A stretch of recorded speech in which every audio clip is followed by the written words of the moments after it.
Welcome to the Back Nine Six Pack with Mitch and Justin. Let's roll.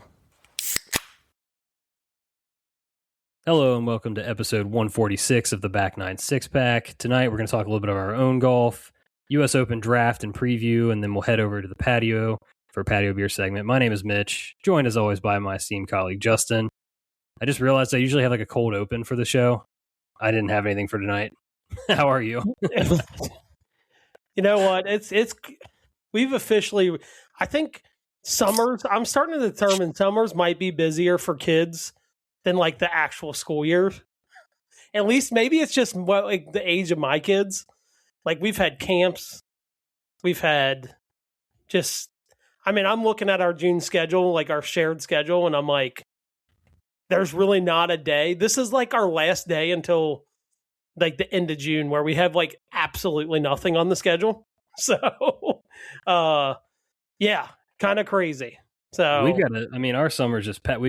Susie's got cousins getting married. We're doing a vacation. We got big golf weekends ahead. I think we're booked out through to August when school starts. Summer's when stuff happens. I know. I always think it's going to be time off, and it's not. I feel better about like maybe getting some time to enjoy the summer since we've already taken our vacation. Like we don't have a vacation coming up, so like we're gonna have like a week of 4th of July and like the week after 4th of July where we don't like really have anything, which is nice because that's usually about when we take a vacation. So, and actually just like be home and like there's no softball going on, probably little sports activity going on just because of the holiday. So yeah, I'm looking forward to that. Those like week and a half coming up. So yeah, I guess I could have led with if you've been watching much World Cup. Yeah, dude. Same. Look, what an opening for the U.S. team. And I'm not gonna like. I've played soccer in my life, and I've watched enough to like know what is good and what is not good. I'm telling you right now, and I've talked to enough people that like really know soccer. Like, yes, Paraguay, are they like the best team in the world? No, are they even top 10? No, they're not. But they beat Brazil in the World Cup qualifying, who's a top 10 team in the world. And just the way that they played the game was like way different than like probably since, the Landon Donovan teams, like way back when they made the furthest run, I think, to the round of 16 that an American team's ever made. They just play the game like way differently. And I just hope people like tune in enough to like and hear people like actually know what they're talking about to like, this is different. Like I'm telling you, this team's different. Doesn't mean they're going to make this big run and win the World Cup, but like I could see this team being something that can make a really big run further than any other team has. So, yeah, I was texting you guys. I was like, I've watched enough U.S. soccer over the years between the Olympics and World Cup to be like, this is a totally different brand of soccer than what I've seen. Way really. Different. Oh my God. Like it's not even close. The ball moves. They're like not just like hanging on for dear life. Like they're actually being aggressive on offense. It's exciting to watch. At least it's the first game that I've watched kind of like this era. Really, I haven't paid attention to qualifying at all. So yeah, that was a shot of life for the summer of sports here. Now that we've got Stanley Cup's over, NBA Finals are over, we're in the thick of baseball season. Like to have the World Cup for the next month and the U.S. team be competitive, and it's every day too. Like that's I think people forget that. Like it's literally every day for the next month and a week or so. Like it's gonna be here for a really long time. And it's what's crazy is like, and if you like, again, I follow soccer enough to know this. Like a lot of the world's best teams are very much in a transition period as far as like kind of moving it to the next generation. As far we've always had the Netherlands, like they had Van Persie, right? Like they're kind of transitioning, so they're not as good as they usually are. Like there's a lot of these world best teams that are just kind of transitioning into a new generation of like players that they're not as dominant as they used to be. We're kind of already seeing that. Like, we had Japan tied today, pretty not a big upset, but like Japan's barely top 20 in the world. Who did they tie today? I can't remember. I watched a little bit of that game. It was actually that was yesterday. It was yesterday, yeah. But like today, like Spain tied with Cape Verde. Like I know. Belgium ties Egypt. Like, again, Belgium's a pretty good soccer country. Like, Uruguay, pretty decent soccer country, tied Saudi Arabia. So there's a lot of there's not the dominance we once had between 5 or 6 different countries. It's going to be interesting. And I would not be shocked to see someone in outside the top 10 in the world win this year. That would not shock me the way things kind of started. So. Yeah, I would agree. It's also kind of crazy being the part of the host nations or whatever. I gotta feel like that's, for at least for the American team, a pretty big advantage for them. American team not necessarily as globally traveled as some of these other, the European and the South American teams usually are. So, yep, yeah, getting to play some home games is probably a big boost too. Oh, 100. Yeah, that's got to be. And by the way, Japan tied Netherlands. I literally brought up Netherlands, and that's who they played. So, look, SoFi was rocking. I give LA fans total, usually no credit for being good sports fans. Now, I'm going to go on a limb and say most of those were not LA sports fans in SoFi on Friday, but the atmosphere was rocking. It was a good opening game or opening match for the US. For sure. All right. Well, this is not a soccer podcast. We will move on, but enjoy the World Cup. If you're, if you like to bet, I'm having a lot of fun doing it. It's very similar to March Madness, only it's literally, like you said, it's every day. You're getting 3 or 4 matches. So, yep. Thank you all for listening. Please subscribe, rate, and review the show. Follow us on social media at Back96Pack. And shoot us some fan mail while you're at it. I think we got fan mail last week, now that I'm thinking about it, and I forgot to put that in the agenda, so we'll touch on that a little later. Okay, cool. But yeah, I just we've played a lot of golf recently. We've got a lot of golf on the calendar coming up. Thought it was a good time to just check in. You and I played last week in league together. Sorry, and I thought it felt like a good time to have a state of our game conversation because and you had Club Championship this weekend. We can get into that too. I'm just kind of curious where you're at after where we were driving off the course Wednesday night. Boy, I would say, so Wednesday, I was not in a good headspace.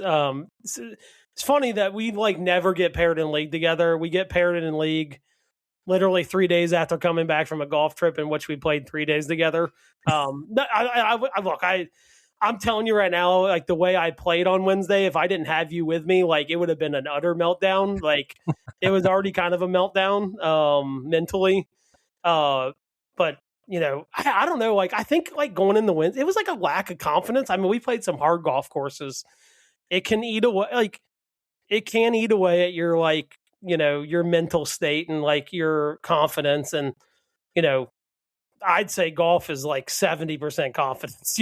When you're if you're committing to a swing, and if you're lacking confidence, it's gonna hit pretty much every area of your game.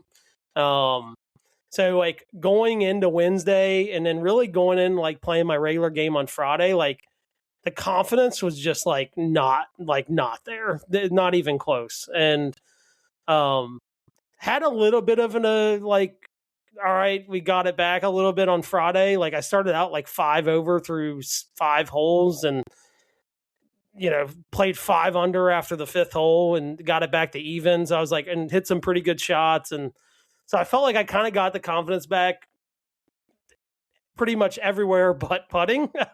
And then that kind of showed its head on Saturday. But overall, I the way I'm striking the ball for the most part, other than a couple wayward swings here and there. I mean, I feel I'm hitting the ball pretty good.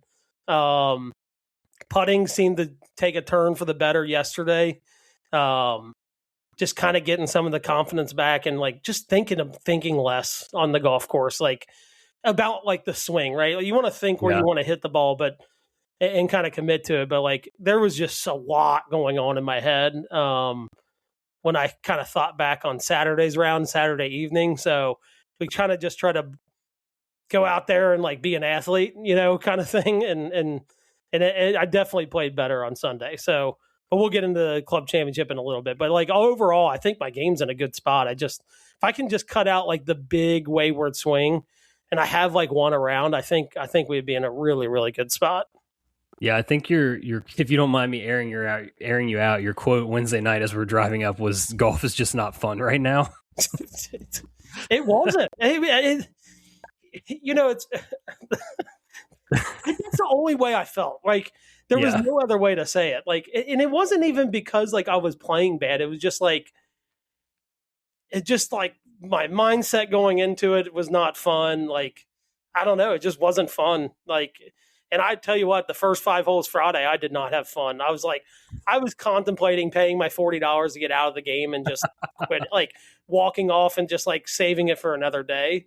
I'm glad I didn't. But like it's kind of funny that this goes for pretty much everything. But like I kind of got through the 5th hole and I'm like, all right, what happens from here on out could really affect my golf game the rest of the year. Like we either kind of like nut up and like start trying to play better and make corrections, or this could go off the rails really quickly over the next month or so. So I'm glad I kind of pulled it together on Friday a little bit, and really this weekend, because like we were heading in a bad direction mentally and confidence wise, and but yeah, that was the only way I could really explain how I felt after our Wednesday night league. Yeah, I think I told you when we were in the car. I was like, dude, that was like how I felt almost all of last year. So I totally get it, and I think you're right. Like what you said, you let that mindset just kind of creep in there and stay. It'll stay with you. That's like I said, I think that's what happened to me last year. Yes, it'll stay in there forever. I mean, like, yeah, you'll need an off season before that disappears. Before you start like missing golf again and things like that. So yeah. I Wednesday night, the red 9 at our course was the antidote to what was ailing me coming out of our trip. I needed to see. I could have kissed that grass. I needed to see that course Wednesday night. Shot 37. Actually, I made our whole trip. I did not make a putt longer than like 8 feet, probably. No, you did not. And I rolled that nice birdie putt in on 2, and that just kind of like stabilized my round. And I had some I didn't hit it the best. I was really off in my wedge game. I hit a lot of just like really long wedges and stuff like that, but got up and down pretty well, hit a lot of greens towards the end of the round to kind of just 2-putt my way in. Shot 37, and, I'm excited to go play this weekend now instead of like, shit, I got a lot going on. So I don't know. The one thing with my game, I'm a little, I've been wanting to get back to stacking. I've just not been able to. So like the speed is just, I've lost a little bit of what I picked up last year. This year having Zach in junior league, I've been able to get out and practice, and I've done some work around the greens and that stuff too. So, maybe that's helping. And we'll see benefits from that. But yeah, my one regret right now is just that I don't have the speed that I had this time last year, but hopefully some more rounds under the belt. We'll be a little more prime come July when the tournaments start rolling in. Yep. Yeah, for sure. Yep, absolutely. I did want to talk club championship with you. I did not play again. I keep not playing in this. 1 year it'll happen for me. Do you guys have weather on Sunday or no? No, dude, we got done. Like I would tell you probably 5 minutes before it just absolutely unleashed.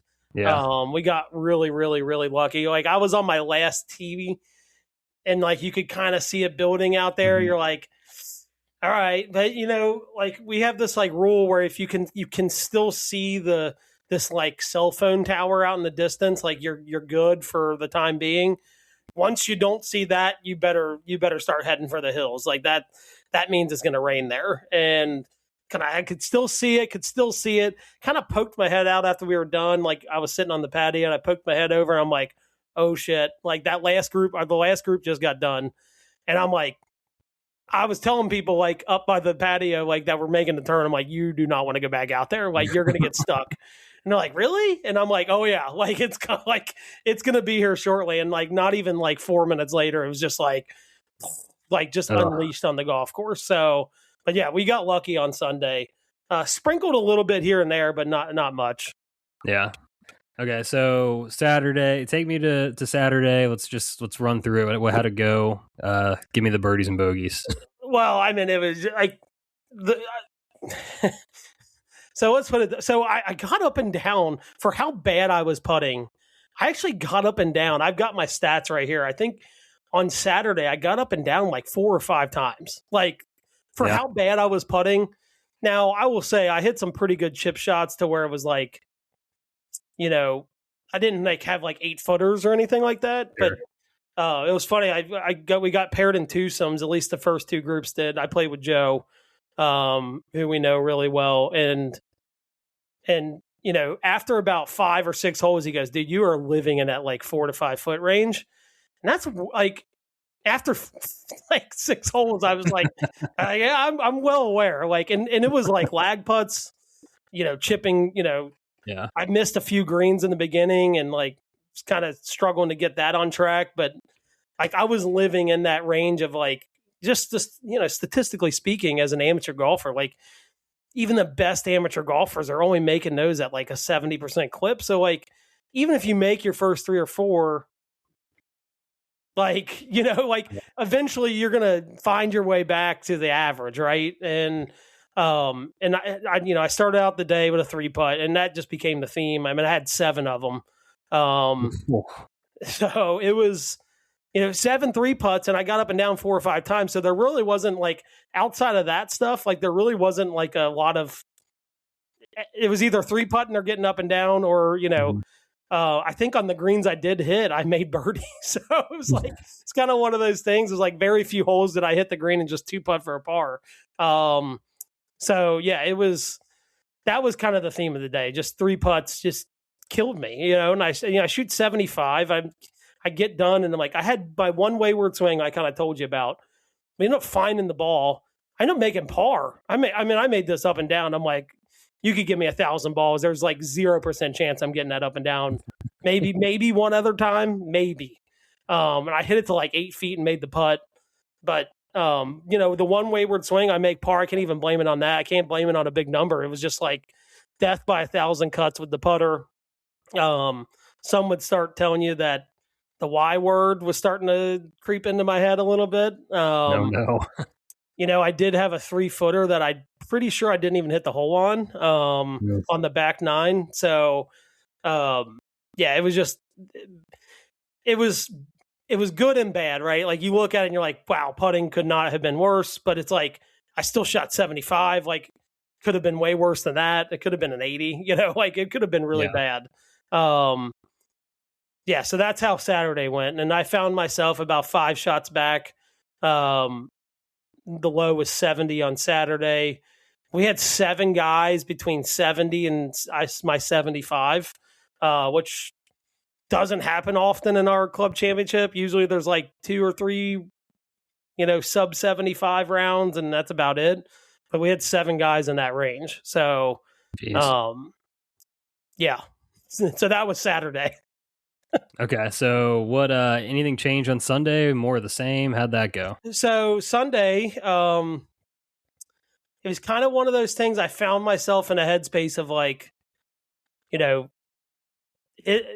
barely off the green on one, hit a really good pitch shot to about 3 feet, missed a putt, and I'm like, oh, it's kind of one of those things. Like here we go again. Like I'm going to continue to miss these and stuff like that, and made a bad swing off the tee on 2, had a shot into the green, hit it in the fairway, or the green side bunker, hit it up to like, I hit a decent bunker shot to like 7 feet.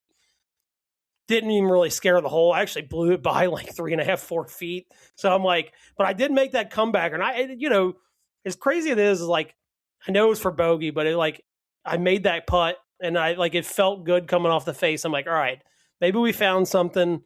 Hit a really good shot on 3 and got a birdie. And I was kind of like, all right, what kind of the mindset I had on Friday, but after 3 holes, I'm like, all right, we're 1 over. Like, let's try to get it to 2 or 3 under. Like that's our goal by the end of this. Like, let's just nick away at it, try to get it to, 2 or 3 under by the end of the round. And credit to my ball striking. I think it was like, I just kind of left myself in the range of where I was like, I wasn't going to 3-putt, kind of one of those things. I was hitting the ball close, which helps. I did have 1 3-putt on the front from the front fringe, but it was for par. I had 3-putt par from the front fringe. Quick note on that. Like for me, if I'm like if I'm deciding to putt the ball off the fringe, like for my statistics, like, and for what I need to know, like what's going on in my game, like I count that as a putt. I know I probably shouldn't, and technically it's not, but I do. Like I'm sure I differ from most people with that, but sorry, my daughter's blowing me a kiss through the door here. So I get it to 1 under before making the turn. Hit one wayward drive, kind of got away with it, ended up making par again, but it wasn't like out of play. It was just kind of out of position. And then, hit some really good shots coming in and birdied 2 more coming in and got it to 2 under and shot 70. And, I worked my way from like, I think I was like tied for 7th or 8th to tied for 2nd. So it felt good. Anytime you can shoot under par in a tournament round, regardless of like the fact that I was kind of out of it, I think is a win. Shout out I do want to shout out Kyle Hodges. Played incredible golf, especially on Sunday. Like I felt like my 70 any other day without the win that we had would probably have been in the 60s.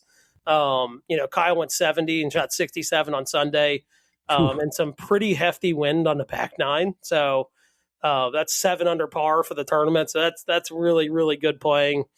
So shout out to him for winning this weekend. But I think after that 70, I'm like back to like the waters are level. You know what I mean? Yeah. Feels like I'm like, all right, like the next round, I'm going to have like such a better mindset. Considering how I putted, the second day and made some birdie putts and things like that. But I did keep my stats. So my stats from the weekend, I went 25 for 36 on greens and regulation, 7 for 11 and up and downs. I had a combined total of 67 putts. That was 37 putts on Saturday, 30 putts. Yeah. 30 putts on Sunday, which even that 30 number, like I would really like to live in that 28 to 29, like under 30 putts. If it's funny, it's like if I would have got there yesterday, you would have been in the 60s, kind of what I was shooting for. But 8 3-putts over the weekend, not going to win you many events doing that. And then just so everybody knows how I kind of measure stats, I don't measure fairways. I measure like clear approach into a green. So I have no obstructions into a green.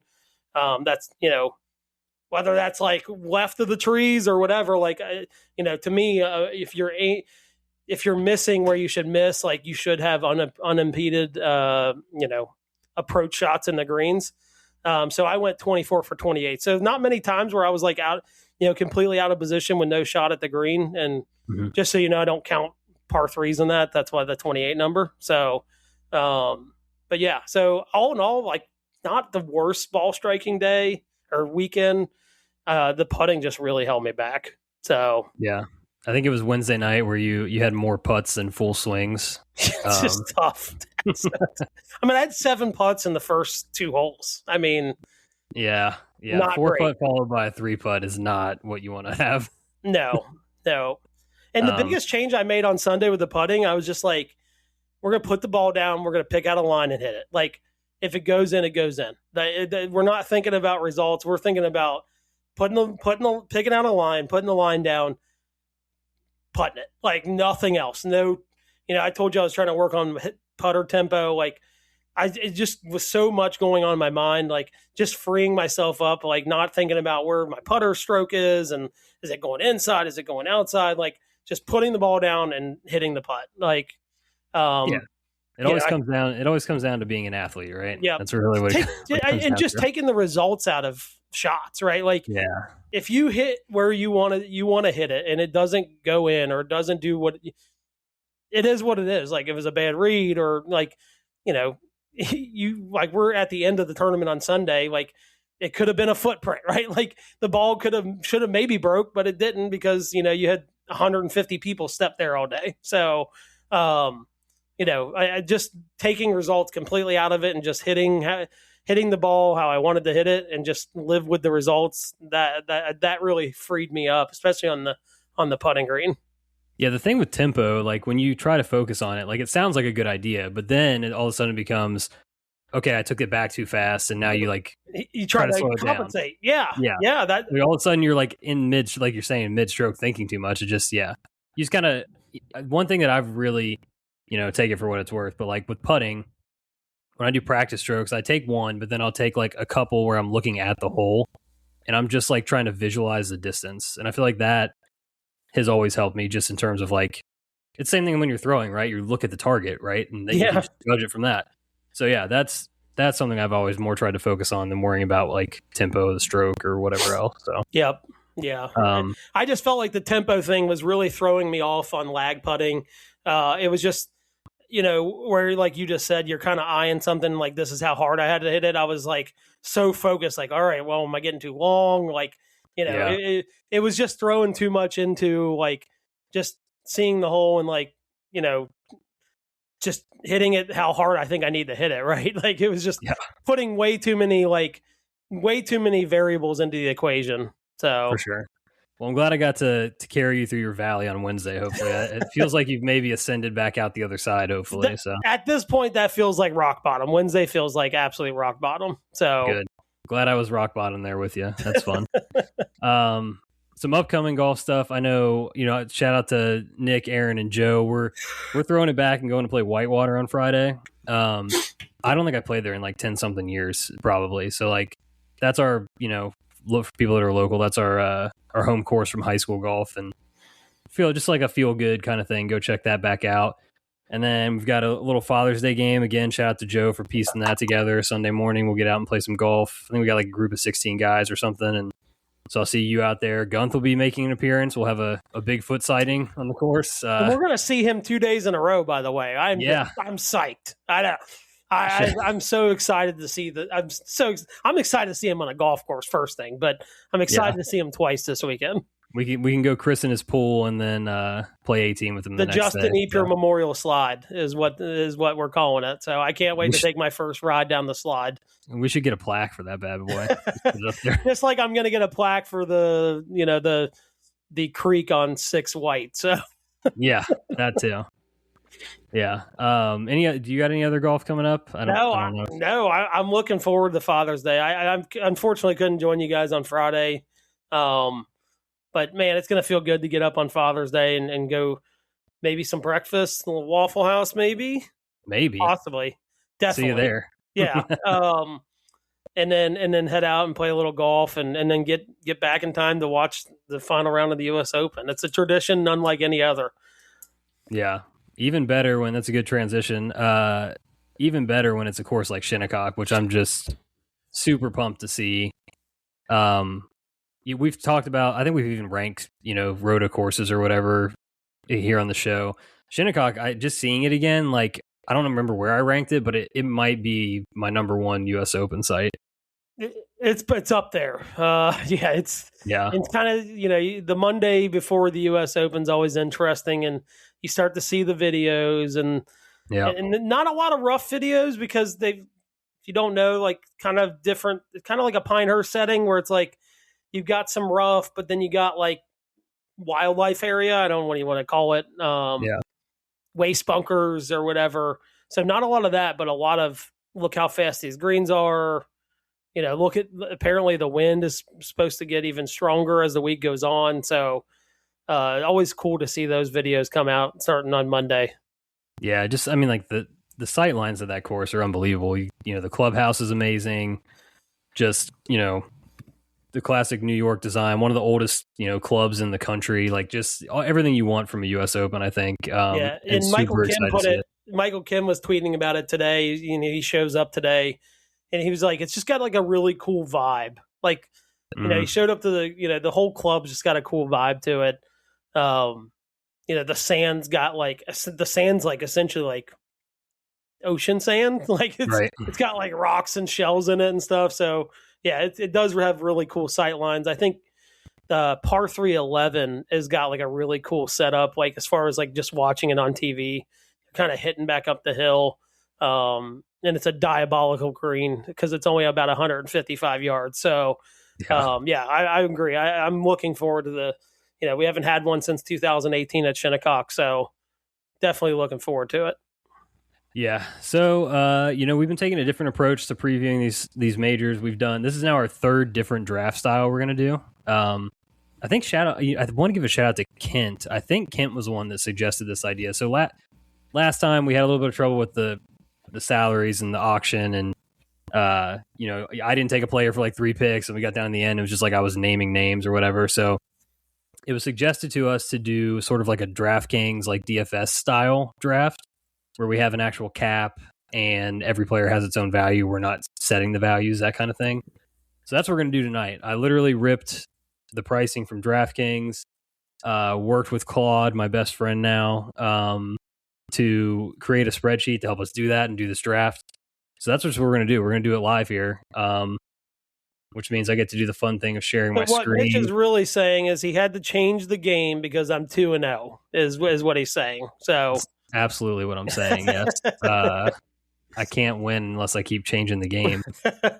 All right. Can you see this now? Let me see. I can zoom.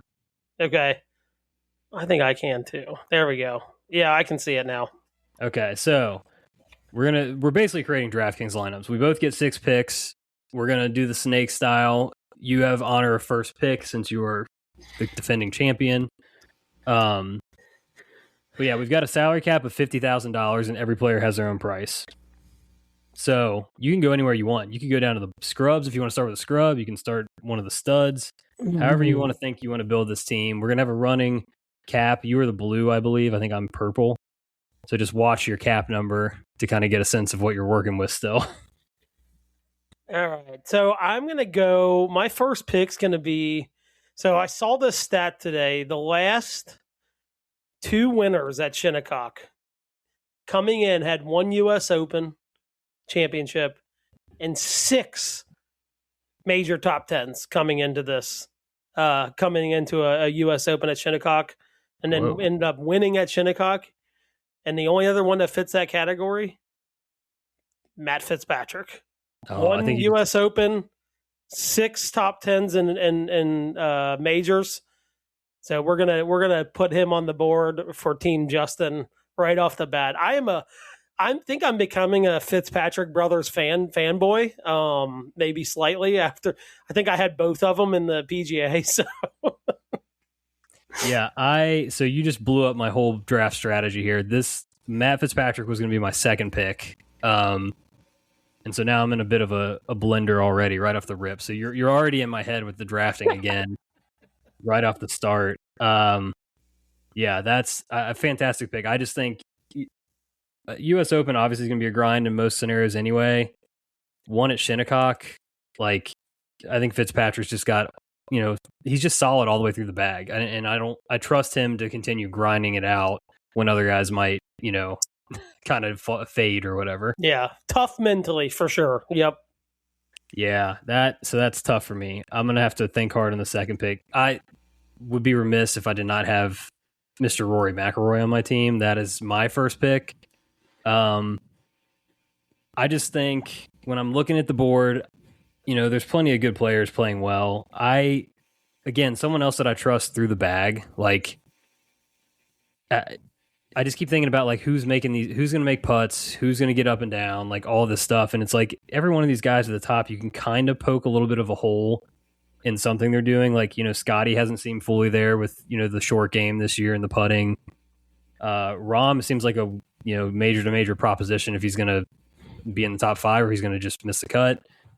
Bryson struggling, Cam Young putting issues, all these guys, it's like you could find an easy flaw. And I really wanted to start my draft with Rory and Matt Fitzpatrick and just feel really good about those top 2. So, yeah, you sniped me there, which is tough because now it's like, all right, do I double big gun at the top now and then cheap out later? Or, I think you picked the right player to start with from a salary perspective too. You've got a mid-level thing, so you can kind of go up and down still. I've already just spent $12,200 on Rory, so that's part of my equation.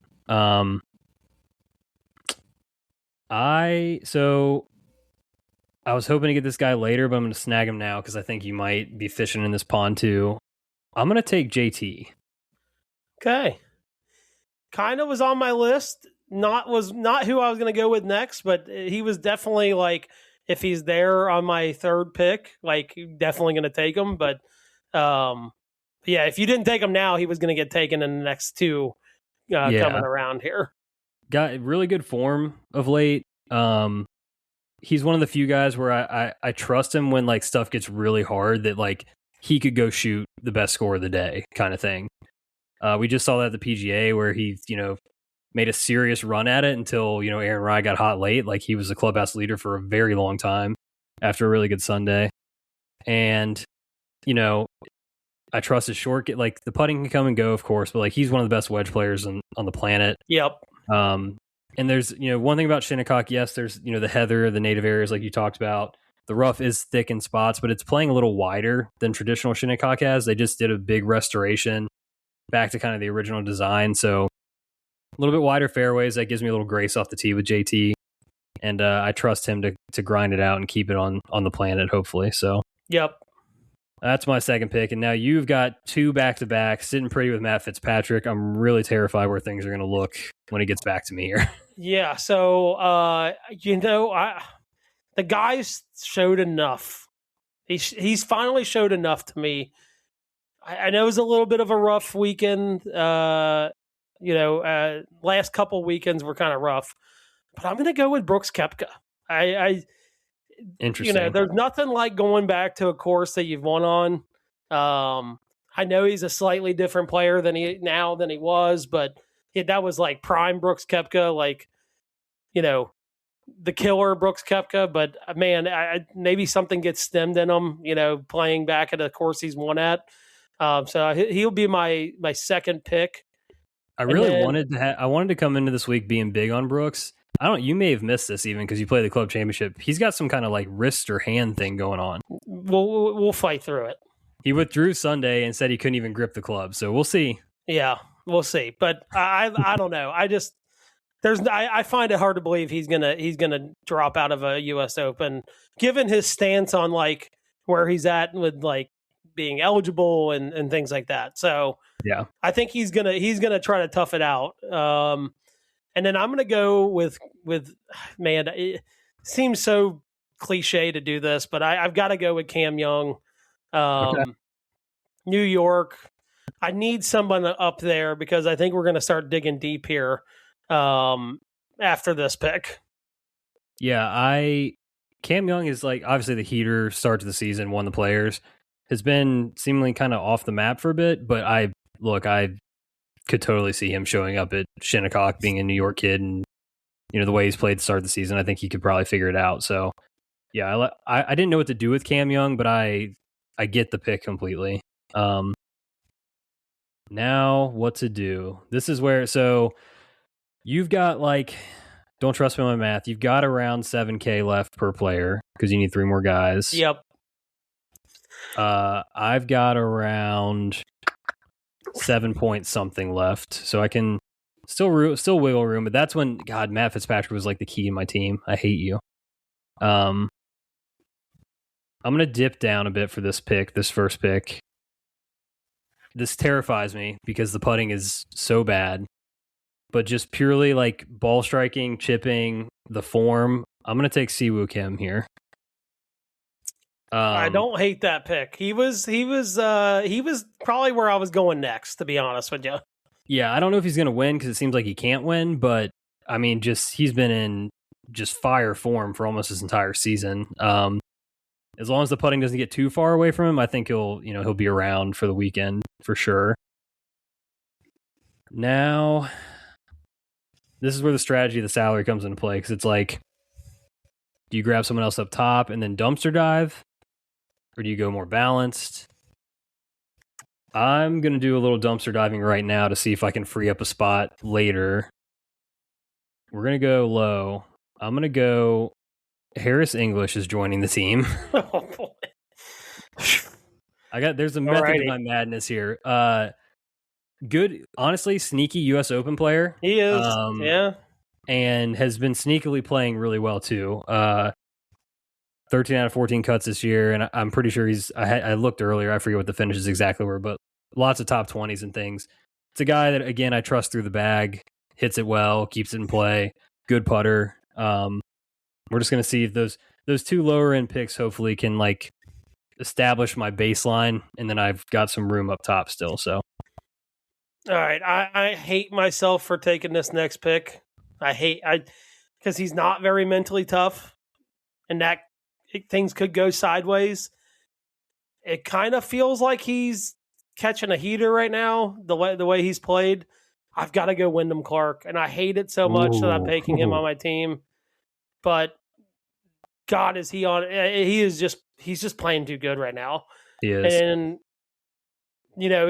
because he's maybe not got the mental toughness. When things are going good, you don't want to be against anybody like him. But when things are going, like I think things are going good, like he's got that confidence. So he's already obviously got a U.S. Open under his belt. Now I'm going to start dumpster diving. If you can scroll this thing down a little bit. Yep. Keep How low going. you wanna go? Oh, we're going low. Okay. Right there. I'm going to go with Gary Woodland. We're just going to stack the team with past U.S. Open champions. I'm surprised you didn't go Alex Fitzpatrick there. Yeah, I wanted to. We're sticking with a theme here of past champions. I get it. Yeah, I mean, won this year on tour. I'm not sure what he's been up to since then, but I don't blame you. Yeah, going with the mentality, guys. The proven. He's just a guy too that'll sit and grind it out. Like just accept that it's probably going to be around even or plus, and not get too upset with things. So, yeah, I think most past champions understand that. They understand it's a marathon, and a double in most tournaments probably takes you out of it, and not in this tournament. Like a double is going to happen. So for sure. Okay, I'm in an interesting spot now. I have 7,800 left per guy. So, for the radio purpose of this, it's kind of like 8,200 to 7,500 range is ripe with some players. You got Chris Goddard, Victor Hovland, Russell Henley, Patrick Reed, Sam Burns, Hideki Matsuyama, and JJ Spawn all kind of fall in that area. So it's like take two of those guys or, dive down low and then maybe pop back up for somebody. Ooh, that's tough.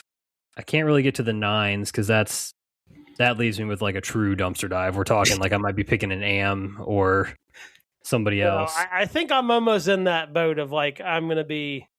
No, you're pretty. You got 6,800 left. You're PGA champion Aaron Rye. Jake Knapp. Like you got some guys here. Yeah. Bud Colley just won last week. I mean, that's true. You got some options. I like that when you're going to dumpster dive and really like that's not a bad range to be in. Yeah. God, we know I'm not taking Colin. That's not happening. I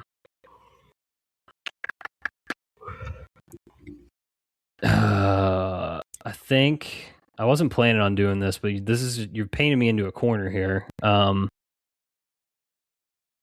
I'm gonna take. Oh God, it's so tight between these guys. Can I make that work? So I'm just for argument's sake here. I'm between Russ Henley and Patrick Reed right now,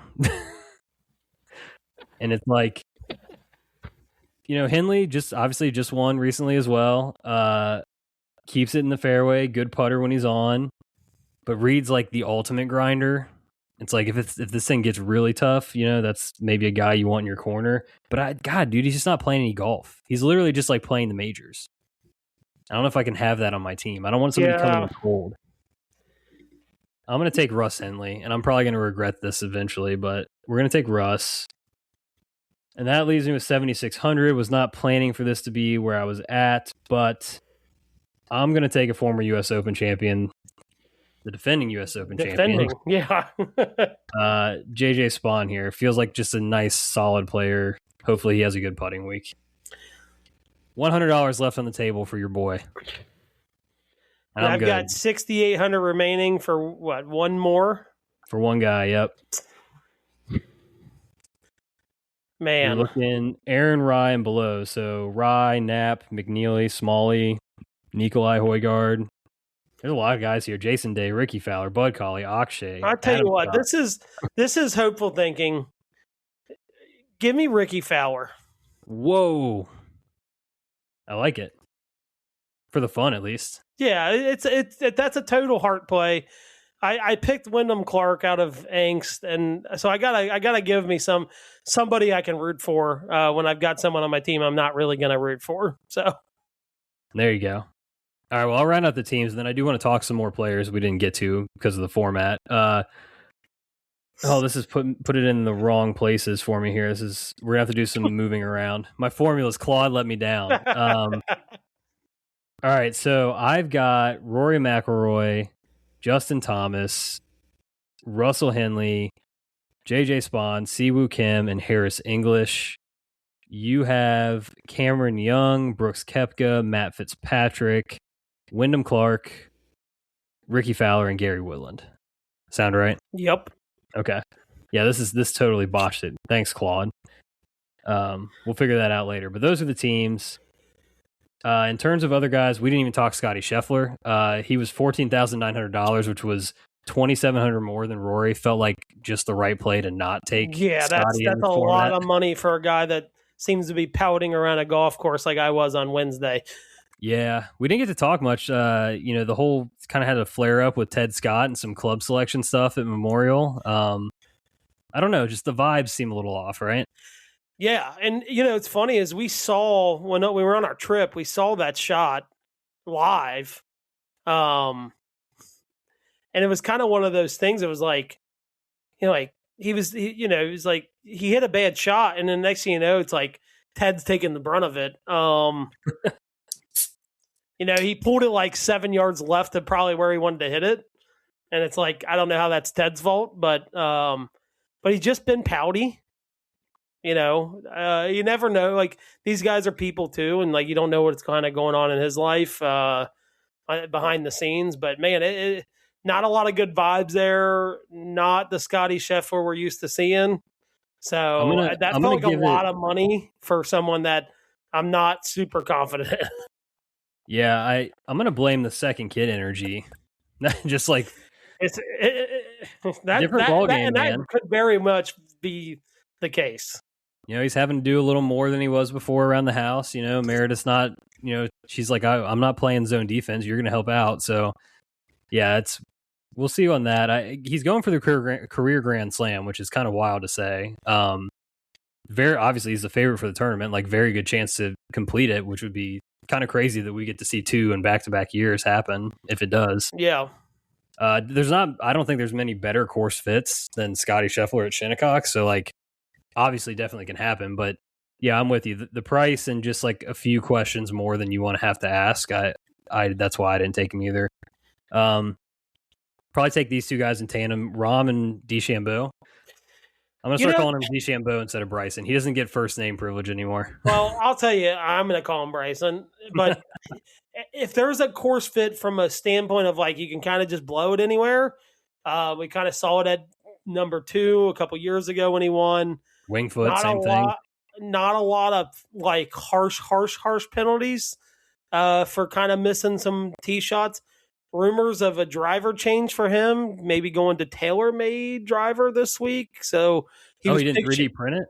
No, I think this is actually a manufactured club from a name brand manufacturer. So he was pictured with a TaylorMade driver that was taken at Shinnecock on Sunday. So there's something to maybe keep an eye on there. But just from a standpoint of like, he can kind of blow it anywhere and get away with it. Feels like a decent fit, maybe.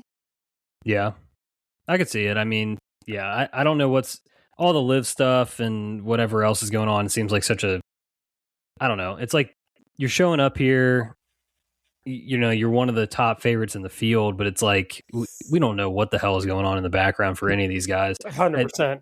I feel the same way. I feel different about DeChambeau than I do about Jon Rahm, where it's like, his stuff is all manufactured. It's kind of like it's creating his own world and his own problems in a lot of ways. With Rahm, it's kind of like, I feel similar and different about him. I'm going to let them both surprise me when they win next. I'm done trying to like pick it. You know what I mean? Yeah.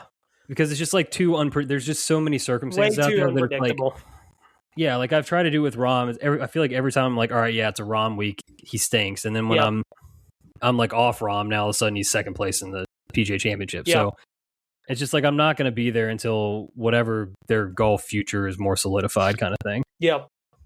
After that, we kind of got Xander, who's like, pretty sterling U.S. Open resume. He's not for having bad. not won one. I think he's got 7 top 10s in U.S. Opens. Like, just when he's at his peak, he's a perfect U.S. Open player. So I just don't know if we have peak Xander right now or not. Fleetwood famously in 2018 shot that Sunday 63 and had a chance at 62 on the 18th green. So it could be a course fit, but he's just kind of been. It seems like he's off this whole season. Yeah, he just not. His clothes are like a perfect analogy for how this season's gone. It's just kind of like it looks funny, like compared to past years. Like, because like he would have like a run of like top 5, top 10s, and it's not been there this year. So yeah, last guy that we can kind of mention, Ludwig, just because he's up here among the favorites. He's top 10 in the salary here. I just don't trust the short game to be able to do it here. Nope, not even close. Yeah. I mean, but if he's tee to green immaculate, he'll have a chance. But yeah, if he's got to be scrambling at all, I just don't. There's going to be, like a 3-putt from like 8 feet at some point, like something like that's going to happen. That's going to kind of wreck his tournament. I feel like. Anybody down the board, like names the name, watch out for sleepers you got your eye on, anything like that? I'm going back to the Chris Goddard. Well, I think, gosh, he's just so good, dude. And if you're talking about like young guys that have a chance, maybe he's up there. I really liked him this week. Ben Griffin's kind of starting to show a little bit of form recently. Don't hate that. Obviously, selfishly, would love to see Jordan Spieth get another U.S. Open, but who knows with him. Saw a video today. Him was like killed a guy apparently during his practice round. Like that's just where we want our boy. All right. But again, like he's got like just a good enough short game that's like he can kind of spray the ball and get away with it. Like maybe it's his time to kind of get back in the winner's circle. I don't know. Like when I think about, I simp for Spieth a lot, but I don't know the last time he's made like an actual putt, like a meaningful putt.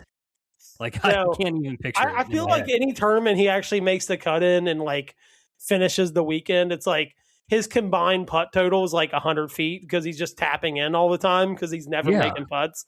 It's like the Masters. Like the Masters was like, oh my god, he like led the field tee to green, but it was like dead last putting. It's like there's always like one whack-a-mole situation, and he's one of those guys that still hold on to the blade, and it's like, at what point do you just like, hey, I need the extra help, like I need to make putting easier, and that's ultimately what a mallet does. Like, when does he make that change? I don't know. I don't know how many more like top tier players he can see make that change and then still putt with a blade. You know what I mean?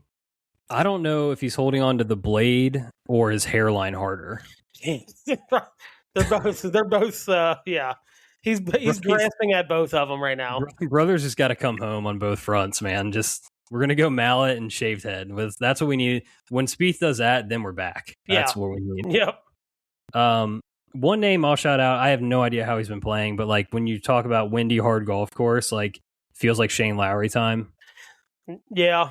So I just would shout him. I just want to name his name just so it's been said in case, we come to Sunday and he's in the final group or something. So he's a bit of a grinder too. Like he just likes to kind of grind things out. Like that's Irish in him. Like a lot of those guys are like, just get them in a tough situation and just like kind of watch them start making pars when no one else is. I don't know.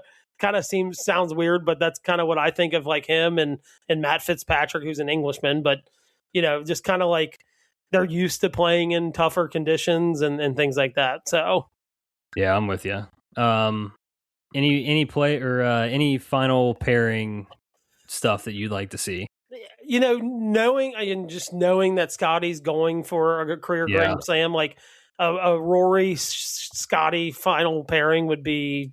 I think we're overdue for it. This whole this window of time has been Scotty and Rory, but they've never like gone head to head. It feels like So I'm totally with you. I'm ready for the Scotty Rory U.S. Open Sunday showdown at Shinnecock. It would be electric. Feed families for sure. Yeah, that's all I want out of this U.S. Open, I think. All right, pick to win time. Sounds like we probably could guess each other's if I had based on the draft. I tell you, I wanted to go with Brooks. I think Matt Fitzpatrick is probably the guy that I'm going to go with this week.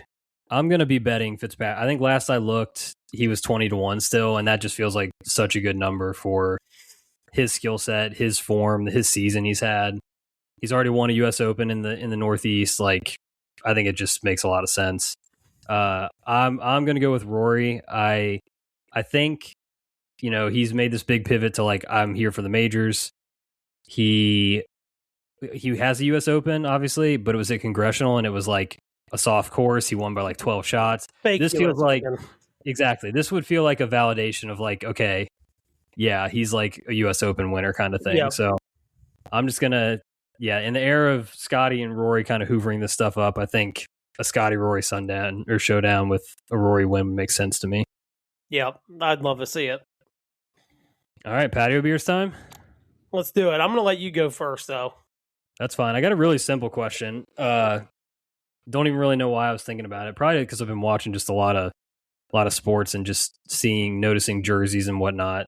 Were you an odd number or even number guy? For what? Just generally. Are you an even number guy or an odd odd I'm an even number guy for sure. Yeah. I thought you were. Yeah. I'm an odd number guy. Oh, really? So my favorite number is 14. I play with Titleist 14 golf balls. So like knowing that, like, odd numbers just make me uncomfortable. Like one of my daughter's favorite numbers is 7, and it just like kind of irks me anytime when she has jerseys or whatever sports uniforms, like seeing a 7, just like, I don't know, it just kind of drives me nuts. Yeah, I'm the opposite, and my wife also is a big even number person. She's so much like, I don't know if she still does it. She used to like the car stereo. She would never let it end on an odd number, like the volume. So she'd be like, instead of 15, she'd go to 16 or whatever. Yeah, or like our air conditioning, like set it to an even number. Like I'm for sure. Give me the crooked numbers. 11 and 17 were always my favorites. If I had to pick a golf ball number, I would always take 1. I think I don't know. That's like when I get a dozen golf balls, because I don't customize my numbers. I always save 1, like the 1 sleeve for last. Really? Yeah, I use 4 and 2 first, and then I do 3 and 1 second. Oh. I don't know. It's just the way I am. That's gross. Yeah. Well, growing up, like I was a Barry Larkin fan. I played third base, so Chris Sabo was my guy. So like I always wore 11 or 17 when I was playing Little League and stuff. Barry Larkin's the only jersey that and Micah Parsons now that and Tucker Kraft. Those are the only jerseys that I'll wear. God dang! Why do all my favorite players have odd numbers? But yeah, like I still wear a Barry Larkin jersey, so I understand that a little bit. But not enough to like. But like my favorite baseball player of all time, who I really didn't even see play, is Pete Rose, just because of I've seen enough YouTube videos and highlights that you got to respect the hustle. You know what I mean? So that's where I get 14 from. Yeah. Yeah, I just I don't know. I just had that thought. I was thinking about that the other day watching it because, you notice some of these, like, we're watching the soccer, watching the hockey, like just different sports, different numbers, just kind of, who picks what number and why and all that stuff is always interesting to me. So thought it would be a decent question. Yeah, I like that. Yeah. Very, very simple tonight.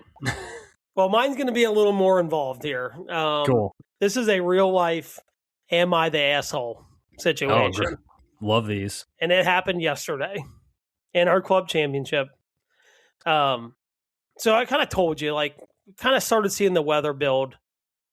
And we got on 18 tee box. One of my playing partners just blows it right. Like, I hit mine down the middle of the fairway. My other playing partner hit the fairway. Me and the guy that are in the fairway are riding in a cart together. Okay. The guy that blew it right is in his own cart. All right.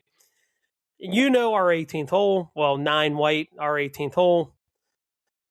Kind of hard to lose a ball. Like, even if you blow it, like it might take some time to figure out. And we were playing into a hard gust of wind, but it may take you time to see how far it went. But like ultimately, you can generally find it. Sometimes you do lose them. Like if you just can't guess, if it hit a tree and kicked somewhere or whatever.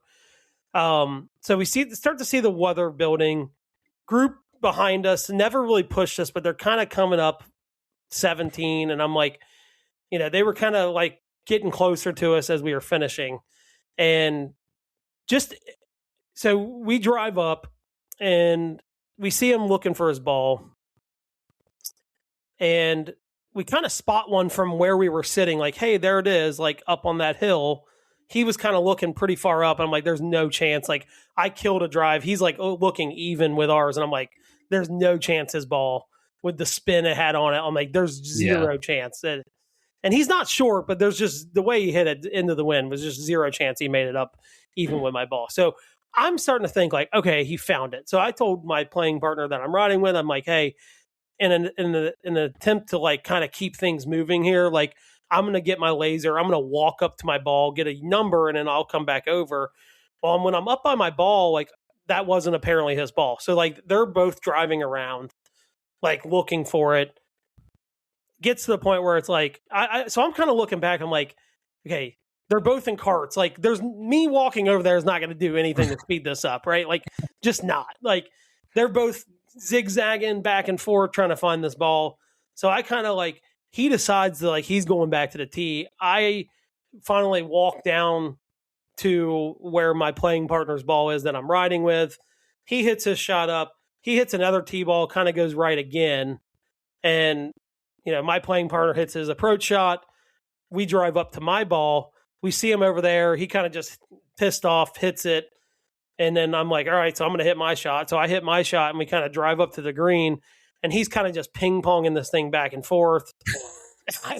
It becomes a debacle at this point. Like, it's like, dude, just get in the hole. You know what I mean? Like, yeah. So, like, I barely missed my putt. My playing partner hits into, like, the one I'm riding with hits in, like, a 3-footer. I knock in my, like, 2.5-footer. Me and him shake hands. We go over. He's sitting in the cart, like he didn't even stay on the green. Like he finished, got out, and like he shakes my playing partner's hand. I go to shake his hand, and he shoos me. Ooh. And I'm assuming we've gotten along all day. I'm assuming it has to be something that I didn't help him look for his ball, right? Like I'm like that. I'm drawing conclusions here. That it has to be the only reason he shoos me away. Sure. Which, again, we're on the last hole. None of us are winning this tournament. There's weather building. Like, it's like we're trying to get this in, like, kind of thing. So am I the asshole for not looking for his ball? I mean, I don't think, given the circumstances, no. And my other thinking is like, like, I want to help you, but like ultimately golf's an individual sport, right? I have a really good round going and I'm trying to hit an approach shot. I'm trying to shoot in the 60s, right? Yeah. I'm trying to hit this close and like make a birdie and shoot 69. I knew at that point, I knew I kind of wasn't winning, just hearing like what other people behind us were at. Like, so, but it was still like a thing. Like I want to shoot in the 60s, right? Like, and I was trying to really focus on my shot, but like also at the same time, like, there's two carts zigzagging back and like, if you're gonna find it, you're gonna find it. If you're not, like, you have, it's not like you're the only one over there looking for it, essentially. Yeah, and I mean, you guys thought you had identified his ball. It turned out not to be it. Like you said, there's two guys over there in carts, pretty much combing the area. I don't find it super offensive. I think he was more of the asshole not to shake your hand than anything. Yeah, and mind you, he did not play good on the back. He didn't really play good at all that day. Like, to me, it's like, it felt pretty bad. Like, I'm like, and maybe it's my, like, and I could be wrong. Like, when I played college golf, man, there were like 2 or 3 guys in our conference that if I knew I played with, like, I would help them, they would help me kind of thing. But, like, there were other people in our conference, man. Like, you hit one offline, like, you're on your own. Like, you're looking for your ball by yourself. I'm not coming over and helping you look for a ball. Like, I'm just So maybe I just kind of grew very, like, to me, how I look at it is if I'm playing in a tournament, if someone chooses to help me look for my ball, it's a bonus, right? Like, to me, I wouldn't ever expect anybody to help me look for my ball. And I'm not going to get mad if they don't. Like, I know, like, you look, you're trying to shoot the best score you're trying to shoot. And if you feel in your head that, like, you taking time out of your, routine to help me look for a ball is going to affect you, then I don't blame you. Right. I never think of that way. I usually will help people look for balls, but in this situation, I kind of saw the weather coming in. I'm like, we don't want to be the reason that this doesn't finish, kind of thing. Like, we got to keep this moving. That was mostly in my head. And the other part was, like, I kind of focusing on the shot to, like, hit a kind of a difficult wedge shot and back into the wind and making sure I hit enough club and, for the spin and all that. So I don't know. I was just like, am I the asshole for not looking for his ball? I honestly, originally I thought, like I said, I thought we found it and we didn't. So, but it was like, at that point, it was like, by the time I walk over there, like, your 3 minutes is almost going to be up anyway, like, at that point. Yeah. So, I don't know. I just wanted your take on, like, the whole looking for ball situation. Like, how do you feel? I mean, I know you don't play a ton of tournament golf, but what's kind of your general stance on that? Yeah, I mean, I think, I play a lot of matches, at least, out there, and I think there's a reasonable, like, the way you guys went about it, I think was right. Like, it was like, you're trying to help find the ball, but you're also trying to keep things moving for the most part, especially pending weather. You're on the last hole, all of that. Like, he already had your playing partner helping him. That's two people's eyes on it. You were trying to go get a number. You're on your feet. You're not in the cart anymore. Like, I think that's totally reasonable. And the other thing is, like, I know it doesn't feel like it on that hole because of the tree line right there, but, like, it's a pretty big miss to go right on that hole with how much is left. And like you said, if you don't hit a tree, you can generally find the ball pretty easy over there. So, like, it sounds like he might have had a little bit bigger of a miss too than, would be expected out of the championship flight in a club championship. So, yeah, I don't think you were any in the wrong. If you had helped him, like, I don't hold anything against you for not helping. You know what I mean? Like, had you helped him and had you not, I wouldn't have thought anything different between those two situations. Yeah, and my playing partner that I was riding with, I'm like, I think we got done, and I'm like, he didn't shake my hand. He's like, what? And I'm like, yeah, and I'm like, I'm pretty sure it's because I didn't help him look for his ball on 18. And he, and shout out to Tim, like, he plays in a ton of tournament golf, played college golf a long time ago, but he plays in a lot of senior events now. Like, he was kind of like, it's not, he didn't really say, he said this without saying it, like, it's not your responsibility to find his ball. Like, no, ultimately, like, if you're playing, like, in a college or whatever other tournament situation and you're walking, carrying your own bag, especially, I wouldn't expect you to take too much time.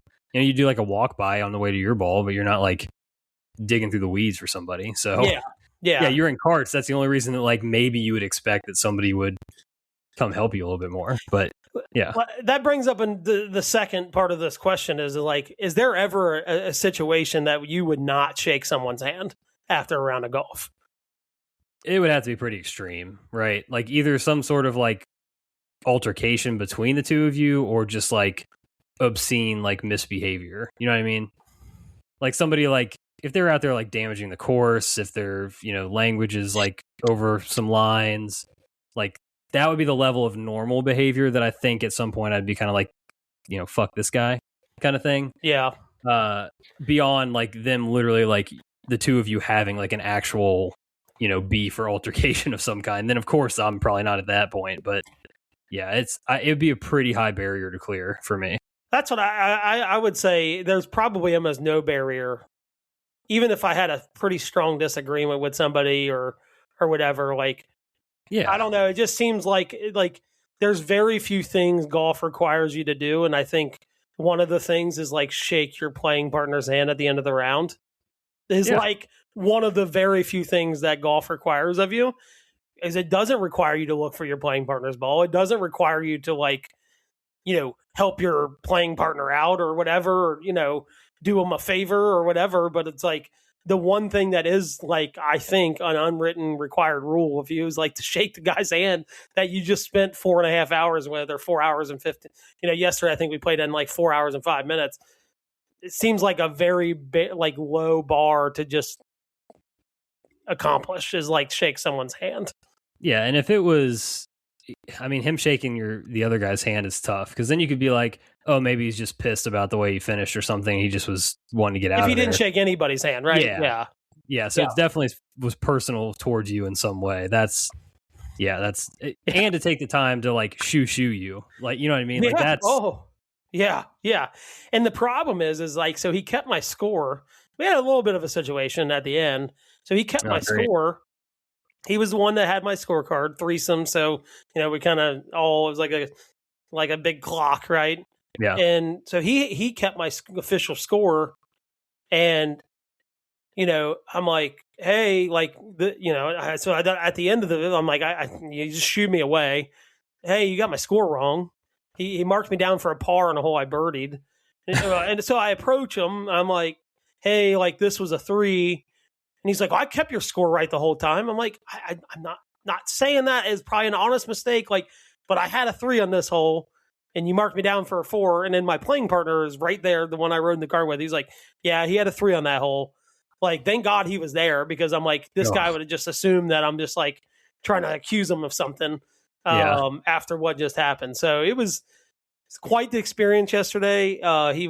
He also was trying to get us to shotgun a beer on one of the holes. It was a wild day on the golf course. That's probably why he's pissed at you. You didn't shotgun the beer with him. I'm honestly shocked I stayed as focused as I did. Just to like, he was actually a good guy. He was funny. He was, until like he shooed me away on the handshake. I thought we were having an okay time out there, but apparently not. Maybe it was a one-way street. Yeah.